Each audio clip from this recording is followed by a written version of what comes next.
Latest technology courses, best infrastructure మరియు అద్భుతమైన placements. Engineering లో మీ best choice Avian institute of engineering and technology, Ibrahimpatnam.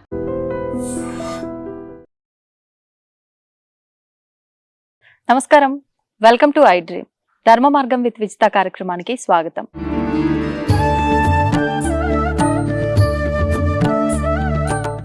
నమస్కారం అండి. జై శ్రీరామమ్మ.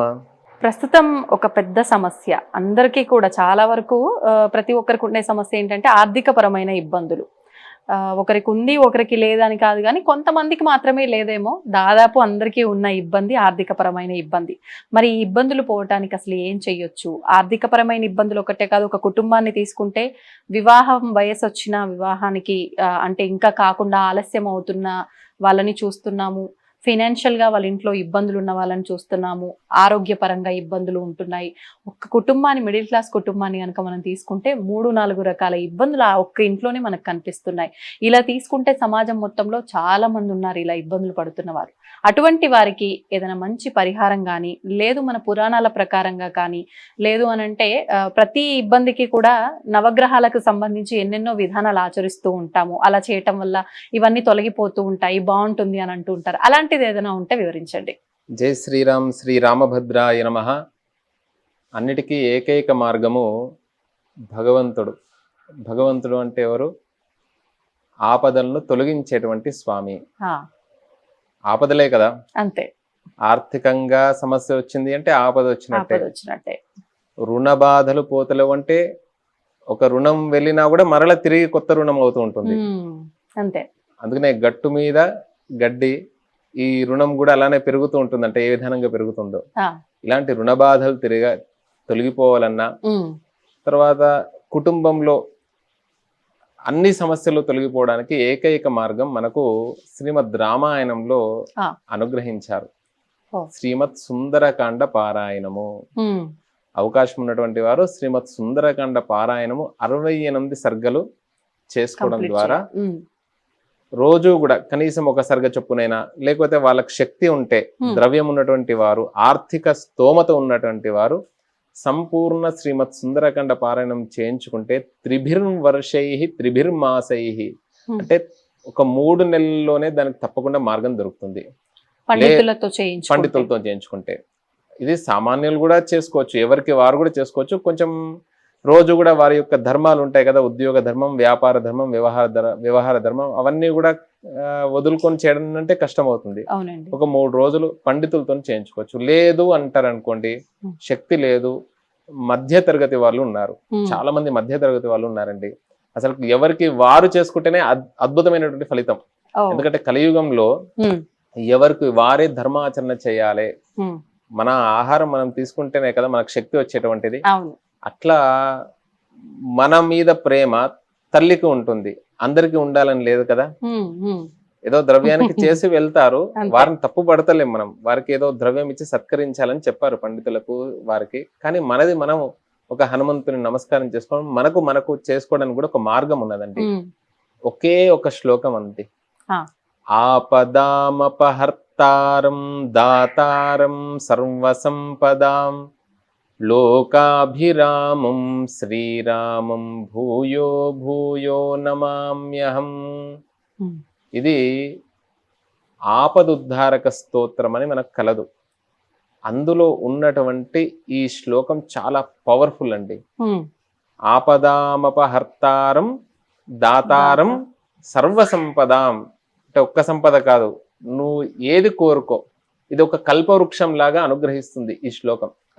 అందుకనే ప్రయాణం చేసినప్పుడు కానివ్వండి, లేదు నాకు ఈ సమస్య ఉన్నది అని చెప్పి దీన్ని భగవంతుడి ముందట కూర్చొని 32 అక్షరాలు 32 సార్లు ఒక మండల దీక్షగా 41 రోజులు చేసి భగవంతుడికి విశేషంగా తేనె కానివ్వండి, దానిమ్మ పండు ఉంటుంది కదండి, దానిమ్మ పండు కానివ్వండి, అందులో బాదము, తర్వాత ఆ ఎరుపు రంగు సంబంధమైనటువంటి వస్తువుల్ని నివేదన చేసి, ఇది ఒక 32 శ్లోకాల నుండి వచ్చినటువంటిది ఈ మంత్రం అండి.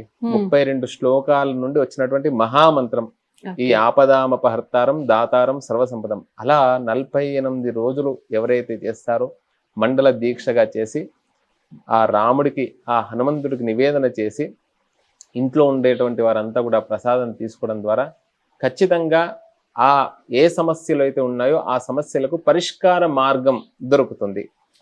41 రోజుల్లో పరిష్కారం అయినా కూడా కావచ్చు, ఆశ్చర్యపోనవసరం లేదు. ఏదైనా కూడా విత్తనం పెట్టగానే పండు వస్తుందా? రాదు కదా.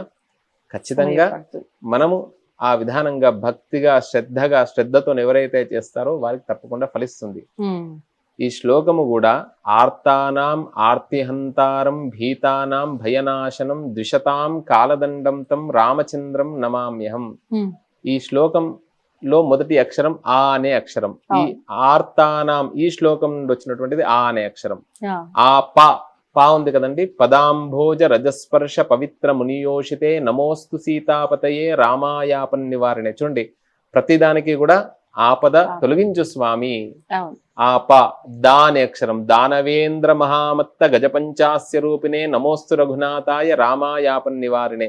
ఇలా 32 శ్లోకాలు చదువుకోలేరు. కావున ఈ కలియుగంలో ఈ శ్లోకాన్ని ఇంట్లో పిల్లలు కానివ్వండి, తర్వాత తల్లిదండ్రులు కానివ్వండి, అందరూ కూడా ప్రతి ఒక్కరు కూడా కుల మత వర్ణ వర్గ భేదం లేకుండా ప్రతి ఒక్కరు కూడా అన్ని సమయాల్లో సర్వకాల సర్వ అవస్థల యందు, మిగతా మంత్రాలకి నియమాలు ఉంటాయి కానీ దీనికి ఏమి నియమం లేదు.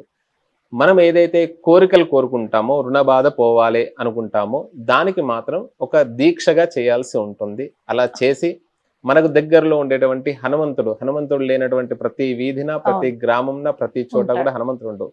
అవకాశం ఉంటే రావి చెట్టు అక్కడికి వెళ్ళేసేసి స్వామి వారికి ఒక 11 ప్రదక్షిణలు చేయడం, ఈ దీక్షా నియమం కూడా చాలా విశేషంగా దీక్షలో ఉన్నటువంటి ఈ నియమాన్ని పాటించడం ద్వారా అద్భుతమైనటువంటి ప్రతిఫలాన్ని మనం పొందగలుగుతాం.